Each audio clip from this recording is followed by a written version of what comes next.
വ്യോമപാതയിലെ നിയന്ത്രണങ്ങളെ തുടർന്ന് വിദേശ രാജ്യങ്ങളിലേക്കുള്ള 5 air India വിമാന സർവീസുകൾ തിരികെ ഇന്ത്യയിലേക്ക് മടങ്ങി. യാത്ര ചെയ്തുകൊണ്ടിരുന്ന വിമാനങ്ങളെല്ലാം മടങ്ങി വരികയാണ്. മറ്റു സർവീസുകൾ വഴിതിരിച്ചുവിടുന്നു. ഇറാൻ ഇസ്രയേൽ യുദ്ധഭീതിയെ തുടർന്ന് വ്യോമപാതയിലെ നിയന്ത്രണങ്ങളെ തുടർന്നാണ് വിമാന സർവീസിലെ മാറ്റമെന്നാണ് നമുക്ക് ലഭിക്കുന്ന സൂചന. മറ്റു വിവരങ്ങളൊന്നുമില്ല. വിമാനങ്ങൾ മടങ്ങി വന്ന് മറ്റ് വ്യോമപാത വഴി തെരഞ്ഞെടുത്ത് യാത്ര തുടരുമെന്നാണ് വിവരങ്ങൾ. ആർ അച്യുതൻ ഡൽഹിയിൽ നിന്ന് വിശദാംശങ്ങളുമായി ചേരുന്നു. പറയൂ അച്യുതൻ, എത്ര വിമാനങ്ങൾ ഇപ്പോൾ മടങ്ങി വരുന്നുണ്ട്?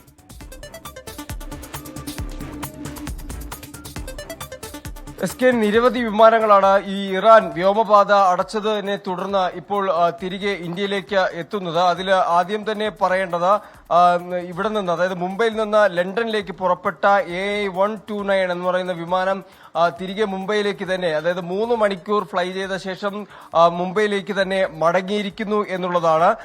അത് നേരത്തെ തന്നെ ഇത് സംബന്ധിച്ചുള്ള വിവരങ്ങൾ പുറത്തു വന്നിരുന്നു. ഒപ്പം തന്നെ എയർ ഇന്ത്യയുടെ 103 ഡൽഹി വാഷിംഗ്ടൺ അതും ഡൽഹിയിലേക്ക് ഇപ്പോൾ മടങ്ങി എത്തിക്കൊണ്ടിരിക്കുകയാണ്. ഒപ്പം New York Delhi flight AI-106 New York AI-106 എന്ന് പറയുന്ന വിമാനവും ഇപ്പോൾ ഡൽഹിയിലേക്ക് മടങ്ങി എത്തിക്കൊണ്ടിരിക്കുന്നു എന്നുള്ളതാണ്. അങ്ങനെ നിരവധി വിമാനങ്ങളാണ് ഇപ്പോൾ ഈ ഇറാൻ ഇസ്രായേൽ യുദ്ധഭീതിയിൽ, അതിൽ ഇറാൻ വ്യോമപാത അടച്ചുപൂട്ടിയിരുന്നു. ഇതിനെ തുടർന്നാണ് ഇപ്പോൾ ഈ വിമാനങ്ങൾ ഇന്ത്യയിലേക്ക് തന്നെ മടങ്ങി എത്തിക്കൊണ്ടിരിക്കുന്നത്. നിരവധി വിമാനങ്ങൾ, എയർ ഇന്ത്യയുടെ തന്നെ ഏതാണ്ട് 15ഓളം വിമാനങ്ങളെയാണ് ആ വിമാനങ്ങളുടെ യാത്രയാണ് ഇപ്പോൾ ഇത് ബാധിച്ചിരിക്കുന്നത്. ആ വിമാനങ്ങൾ ഇപ്പോൾ തിരികെ വന്നുകൊണ്ടിരിക്കുന്നു എന്നുള്ളതാണ് എയർ ഇന്ത്യ ഇതുമായി സംബന്ധിച്ച ഈ യാത്രക്കാരെ അവർക്ക് ഇതുമായി ബന്ധപ്പെട്ട് നൽകിയിരിക്കുന്ന നിർദ്ദേശങ്ങൾ.